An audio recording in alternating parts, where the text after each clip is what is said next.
Imagine a summer sky ripped apart by the roar of war. On July 5, 1943, the world's largest tank battle ignited in the Kursk salient, where the fate of the Eastern Front would be decided in a maelstrom of fire and steel. The German Wehrmacht, armed with their most formidable tanks and brimming with hubris, launched a massive offensive to encircle and crush Soviet forces. They were poised for victory, convinced that their overwhelming firepower would annihilate their enemies. But what they faced was a Soviet defense as impenetrable as iron, with layers of fortifications designed to turn their advance into a death trap. As the battle unfolded, tanks clashed in a nightmarish spectacle of destruction. Aircraft roared overhead in fierce dogfights, and soldiers fought desperately for every inch of ground. The stakes couldn't have been higher. This wasn't just a fight for territory, but a struggle for survival that would change the course of World War II. As the ground shook and the skies burned, the Germans' grand strategy unraveled in the face of Soviet resilience and tactical brilliance. Join us as we uncover the heart-pounding drama of the Battle of Kursk, where ambition met its match, and the echoes of this titanic struggle still echo through the corridors of history. Buckle up for a journey into one of the most intense and decisive confrontations of the 20th century. Chapter number 1, The Strategic Context and Cause. In this chapter, we explore the strategic context and causes behind the Battle of Kursk, setting the stage for one of World War II's most pivotal encounters. By mid-1943, the Eastern Front had experienced a dramatic shift in momentum following the catastrophic defeat of the German Sixth Army at Stalingrad. This defeat halted the German advance and marked a significant turning point in the war, with the Soviet Union beginning to assert its strength.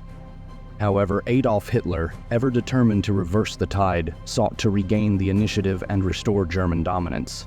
The vastness of the Soviet Union presented a formidable challenge for the Wehrmacht, which was already stretched thin across multiple fronts and showing signs of strain.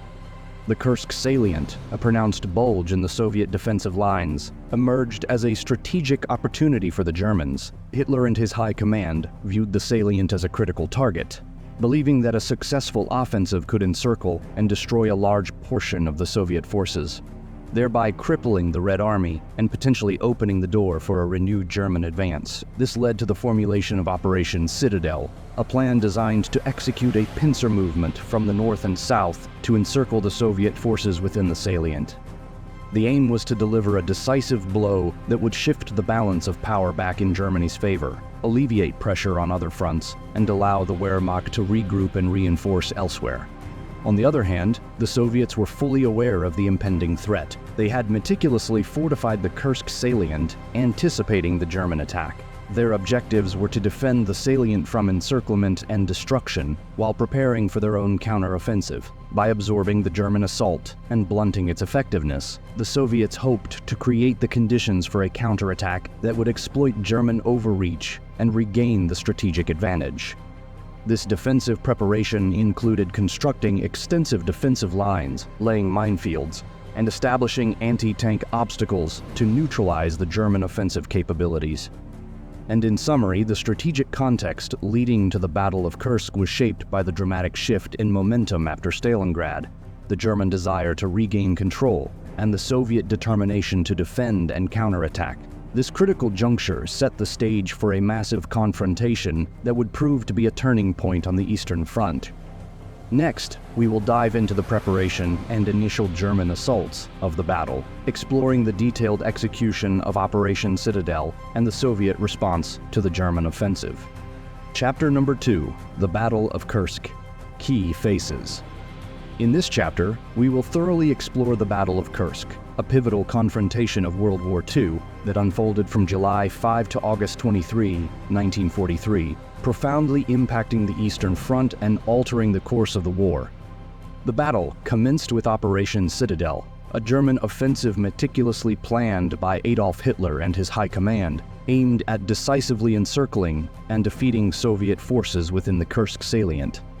The German strategy involved a complex pincer movement. Army Group Center under Field Marshal Gunther von Kluge was tasked with advancing from the north, while Army Group South, commanded by Field Marshal Erich von Manstein, would press from the south. This dual offensive sought to encircle Soviet forces, sever their supply lines, and force their surrender or destruction. To execute this plan, the Germans assembled a formidable force, including around 2,700 tanks, thousands of artillery pieces, and over 1,000 aircraft, intending to leverage the element of surprise and deliver overwhelming firepower to break through Soviet defenses. In anticipation of the German assault, the Soviets, led by Marshal Georgy Zhukov, undertook extensive defensive preparations. Through intercepted communications and reconnaissance, they discerned the scale and timing of the impending attack. The Soviets established a multi-layered defense system extending over 300 kilometers into Soviet-held territory, incorporating anti-tank ditches, extensive minefields, and a network of trenches designed to slow and channel the German advance. They deployed newly designed T-34 tanks and advanced anti-tank guns, strategically positioning these assets to counter any breakthroughs. The Soviets also exploited their superior knowledge of the terrain and weather, setting traps and fortifying key positions to enhance their defensive effectiveness. The German offensive began on July 5, 1943, with a massive artillery bombardment aimed at softening Soviet defenses. This bombardment was followed by a ground assault involving well-coordinated infantry and armored units. Initially, the Germans made significant gains, particularly in the southern sector where Manstein's forces advanced with notable speed. However, as the Germans pushed forward, they encountered the robust Soviet defenses, including well-concealed anti-tank positions and heavily fortified strongpoints. The Soviets, leveraging their well-prepared defenses, inflicted heavy casualties on the advancing German units.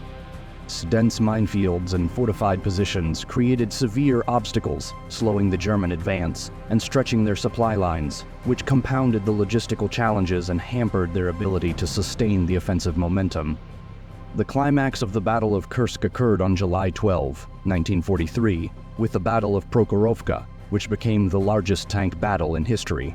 Approximately 1,000 tanks from both sides clashed in a brutal and chaotic confrontation near the village of Prokhorovka. The Germans, led by the elite SS Panzer Corps, were determined to break through Soviet defenses and secure a decisive victory. They engaged in fierce combat with the Soviet 5th Guards Tank Army, commanded by General Pavel Rotmistrov. The battle was marked by intense close-quarters combat, with tanks engaging at point-blank range and using ramming tactics. Despite the superior firepower of the German Tigers and Panthers, the Soviet T-34 tanks, with their superior maneuverability, managed to inflict significant damage. The fierce fighting resulted in high casualties on both sides, highlighting the battle's brutality. Although the Germans failed to achieve their breakthrough, the Soviets, despite their own losses, managed to halt the German advance and preserve their defensive positions. Following the failed German offensive, the Soviets capitalized on their advantage with a series of counteroffensives. On July 23, 1943, they launched Operation Kutuzov, targeting the northern sector of the Kursk salient to relieve pressure on the southern front and push the Germans back. This operation was characterized by well-coordinated Soviet attacks that forced the Germans into a defensive stance. Subsequently, the Soviets launched Operation Polkovodets-Rumiantsev in early August, focusing on the southern sector. This offensive saw rapid Soviet advances, with Soviet forces recapturing key cities such as Belgorod and Kharkov. The speed and effectiveness of these counteroffensives placed immense pressure on the German forces, who were also grappling with the need to divert resources to counter the Allied invasion of Sicily. Faced with mounting Soviet pressure and the deteriorating situation on the Eastern Front, Hitler ordered a halt to Operation Citadel on July 17, 1943. The Germans began a strategic withdrawal, abandoning their plans for a decisive victory.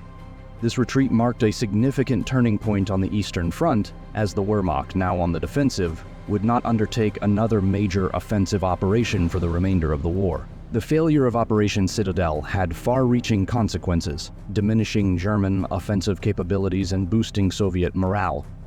The Soviets, having successfully blunted the German spearhead, were now positioned to launch their own offensives, leading to a series of Soviet victories that would eventually contribute to the decline of German influence on the Eastern Front. In the next chapter, we will examine the aftermath of the Battle of Kursk, exploring the strategic and tactical lessons learned, the impact on subsequent military operations, and the broader implications for the war effort on both the Eastern and Western fronts. Chapter number 3, Strategic and Tactical Analysis.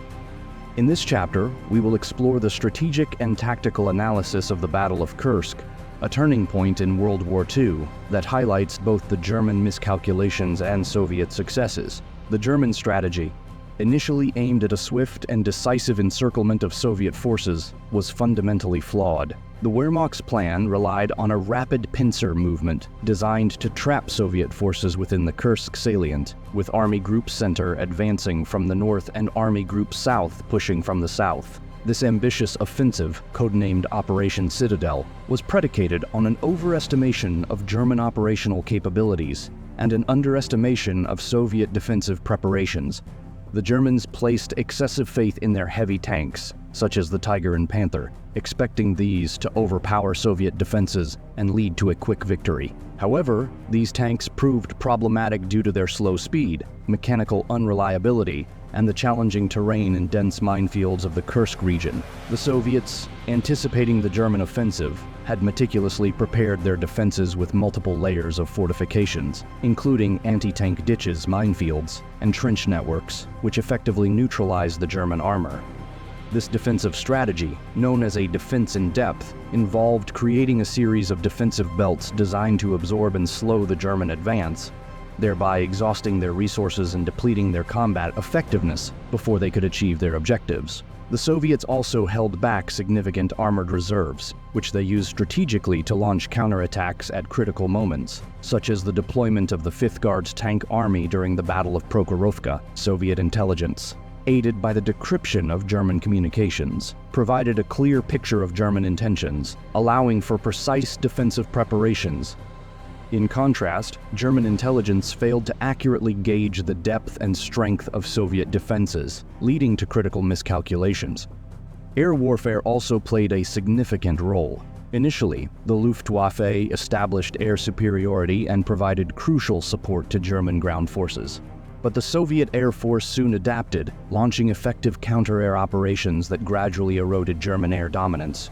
The Soviets employed close air support with aircraft like the Il-2 Sturmovik to target German armor and supply lines, while the Luftwaffe struggled with fuel shortages and mounting losses, diminishing their effectiveness over the battlefield.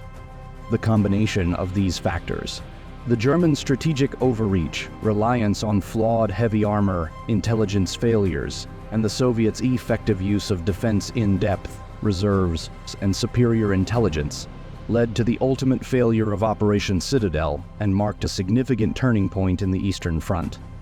In the next chapter, we will delve into the aftermath of the Battle of Kursk, examining the immediate consequences for both the German and Soviet forces, the shifts in military strategy, and the broader impact on the war's trajectory.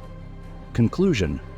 In this chapter, we will explore the profound aftermath and enduring significance of the Battle of Kursk, a monumental clash that reshaped the trajectory of World War II. The battle's conclusion marked a pivotal shift in the Eastern Front, fundamentally altering the balance of power between the Wehrmacht and the Soviet Red Army. The German defeat at Kursk, which ended Operation Citadel, signified the cessation of major German offensives on the Eastern Front. This failure exposed the limitations of German military strategy and logistics, particularly their over-reliance on heavy armor, and the challenges of sustaining an extended offensive in the face of well-prepared Soviet defenses. The loss not only diminished German morale, but also severely crippled their ability to undertake large-scale operations, forcing them into a defensive stance. On the other hand, the Soviet victory at Kursk was a testament to their evolved military strategy, showcasing their defensive capabilities, superior intelligence, and effective use of reserves.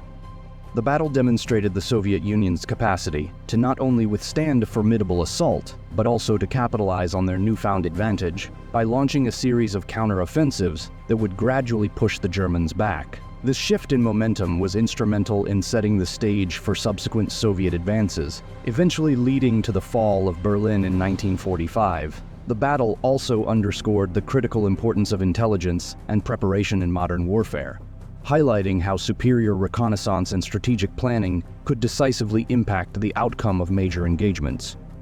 As we conclude this detailed examination of the Battle of Kursk, It's clear that the repercussions of this confrontation extended far beyond the immediate tactical results, influencing the broader strategic landscape of the war. The lessons learned and the shifts in momentum had lasting effects on the final stages of World War II, marking Kursk as a definitive turning point. Thank you for joining us on this deep dive into one of the most significant battles of the Eastern Front. If you found this analysis insightful, please consider subscribing to our channel for more in-depth historical explorations and analyses. Your support helps us continue to bring detailed content on pivotal moments in history. Stay tuned for our next video, where we will delve into the broader implications of Kursk on the subsequent stages of the war and the strategic adjustments made by both the Allies and Axis powers. Until then, keep exploring and stay curious about the rich tapestry of history that shapes our world today.